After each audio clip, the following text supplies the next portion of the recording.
The following episode will touch on the life and death of Benjamin Topo Peters from Iloilo Soto.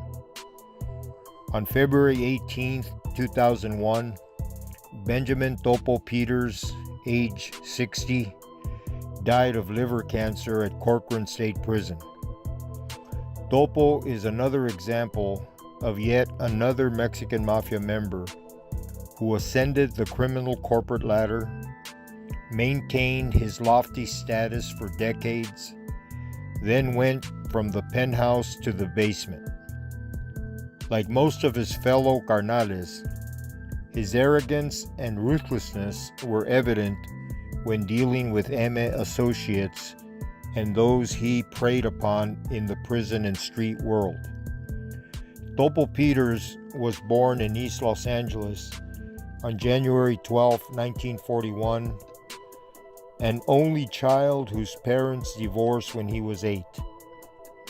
As a teenager, Topo joined a Iloilo Soto street gang in Boyle Heights.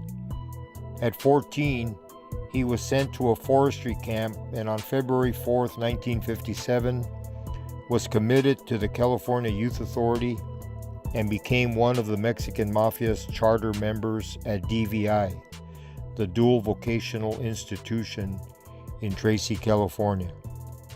He paroled on April 3, 1958. Topo's adult criminal history began on May 10, 1959, when at the age of 18 he was arrested for stabbing 2 gang members in East LA. Beginning in the early 1960s, most of his adult incarcerated time was spent at San Quentin and Folsom prisons.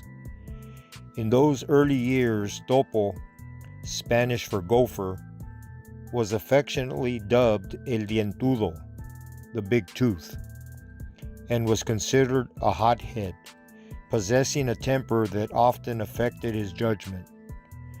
On several occasions, this volatile trait would get him into hot water with his fellow M carnales. Like an unruly child, Topo reminded me of a beloved pit bull that had to frequently be reined in by the OGs. His fellow M Confederates often interceded on his behalf to prevent him from crossing that line and committing an infraction that could get him killed. In the 1970s, Topo Peters successfully avoided criminal charges in the United States by hiding out in Tijuana, Mexico. Peters lived with Harry Buckley, a powerful heroin dealer, childhood friend of Joe Morgan, and longtime Mexican Mafia associate. Harry Buckley was responsible for much of the China White heroin flow on the West Coast and was one of the few people alive who could approach any of the large Mexican drug families and be trusted by all of them. With Topo at his side as his personal bodyguard, Harry lived and managed the Rosarito Beach Hotel as a front for his narcotics business. For years, the two supervised heroin shipments smuggled across the border. Topito and Harry were hope-to-die heroin addicts and also understood the importance of taking care of the M carnales in California prisons by supplying them with complimentary amounts of heroin for their business and pleasure consumption. In August 1970, approximately 4 months before I joined the Mexican Mafia at San Quentin, I was locked up in the O-Wing Adjustment Center at SOLEDAD Prison where I met Topo. Topo, Güero Psycho from San Fernando, and Champ from Hazard were M brothers who had been subpoenaed by Bevito Alvarez from Wilmas, a made member who pulled them from Folsom Prison to be character witnesses in his murder case. Bevito had stabbed BGF member Dopey Dan to death in O-Wing in an armed confrontation, and it was customary for inmates to use the power of the court subpoena to legally have their associates transferred temporarily as witnesses. For the guys, it was like a mini vacation away from the long-term confinement and an opportunity to network and conduct Mexican Mafia business. I was locked up for assaulting an inmate on the North Facility exercise yard and was waiting to be transferred to San Quentin. Upon learning I was a chess player, Topo challenged me to a game.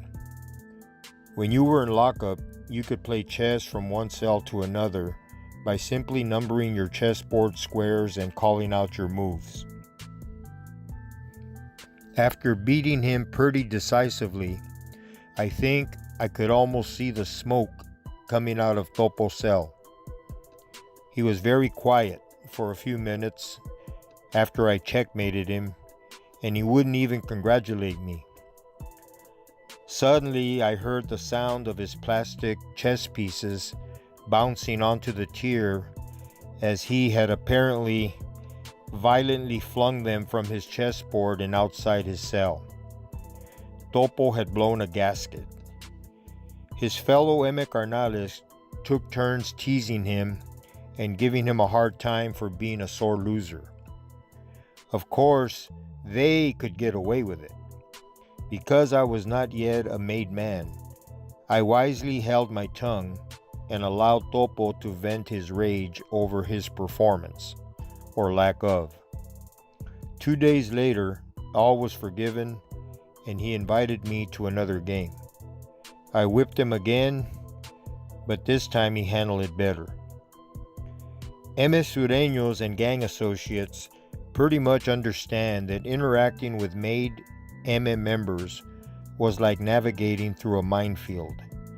You had to treat them like you would a dysfunctional uncle or a big brother, allow them to talk smack, and puff up their chests. On a one-on-one, especially a 5'4" midget, there was no doubt I could easily handle Topo Peters. And many Sureños today, whether in prison or on the outside, I'm sure often find themselves in similar situations. But whenever you are in the presence of a big homie, the affectionate name given to a made member, you are not dealing with just an individual. You are dealing with La M, and any disrespect or affront to one of theirs is looked upon as an act against the entire organization. If you didn't want to die young, it was a matter of exercising some common sense. As the years progressed, Topo established an impressive criminal resume fueled by violence, and he maintained a lofty status within the organization. On March 9, 1980, Topo was arrested and subsequently convicted of shooting Pablo Ruvocovo to death in a Los Angeles nightclub. Topo was sentenced to 25 years to life on September 23rd, and never again would he see the outside. On December 30th, 1989, David Loco Gallegos, a longtime Mexican Mafia member who had fallen from grace with his colleagues, was found shot to death in East Los Angeles. David Loco's hit was ordered by Topo Peters, following a unanimous vote by fellow members confirming his desire. The sanction was placed on him for not taking care of Mexican Mafia business in his designated street area. In the 1980s and 90s, many younger members respected and looked up to the veteran Tío Pío, another affectionate handle he inherited from his underworld peers. Sureño associates would tread softly, fearing becoming fatal victims of his unpredictability. Following the 1993 death of Mexican Mafia icon Joe Morgan, who died of liver cancer at Corcoran State Prison, Topo became to many the official heir to the M throne. But Topo reverted to his previous behavior. He became a master politicker, a ruthless dictator, and was responsible for many unnecessary deaths, and the creator of dissension and discord within the M organization and against their loyal associates. On July 16, 1991, Mexican Mafia member Salvador Mon Buenrostro was stabbed 26 times in the attorney visiting room at the Los Angeles County Jail by fellow members Topo Peters and Rene Boxer Enriquez. Buenrostro was attacked for causing dissension within the group and for making negative comments about MM member Joe Morgan. Buenrostro was brought down to the LA County Jail on a trumped-up court subpoena issued by a fellow MM member. This legal ruse has always been popular with the Mexican Mafia for the purpose of bringing together members for criminal business meetings and, as in Buenrostro's case, for setting up an intended target. Los Angeles Deputy DA Frank Johnson had an interesting observation and comment. Quote, "They were using the legal system and the Department of Corrections as a limousine service for ferrying their brothers from the state prisons to the county jail." LA probation officer Georgie O'Connor was 4 feet away from the attack in the attorney visiting room. She and a room full of witnesses saw Topo and Boxer unhandcuff themselves and proceed to stab their victim. She said, "They didn't care that there were approximately 15 or more sheriff's personnel watching them. When they thought Buenrostro was dead, and I was close enough that I thought he was dead, they stopped. They stood up and dropped their weapons, and they turned themselves back over to the sheriff's custody." For many decades a member in good standing, Topo was one of many long-tenured MM members who developed a close following from the younger carnales. In Topo's case, this fan club included Mariano Chuy Martinez, Rene Boxer Enriquez, Henry Indio Carlos, Albert Boxer Tolento, among others, who were aligned with Topo in factional feuding, as many made members competed and manipulated for control of street gang territories.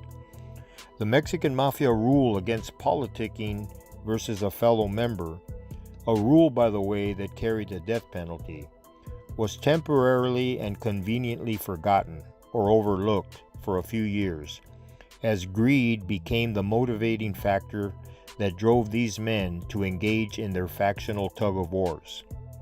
They strategically utilized Sureños on the streets and in the county jails in Southern California to carry out their wishes and conduct their enforcement, as Sureños murdered and assaulted fellow Sureños and big homies attempted to assassinate fellow members. The 1990s was the beginning of what I like to call organized chaos. After the controversial movie American Me was released, it was Topo who encouraged the murder of Edward James Olmos. The Mexican Mafia decided instead to extort money from Olmos. Ana Lizárraga, a gang intervention activist who had a part in American Me, was executed in East LA on Mexican Mafia orders, and it was Topo Peters among the first to celebrate another sanctioned execution from behind bars. On May 1, 1995, Topo was indicted by the federal government under RICO racketeering statutes, along with over a dozen fellow Mexican Mafia members.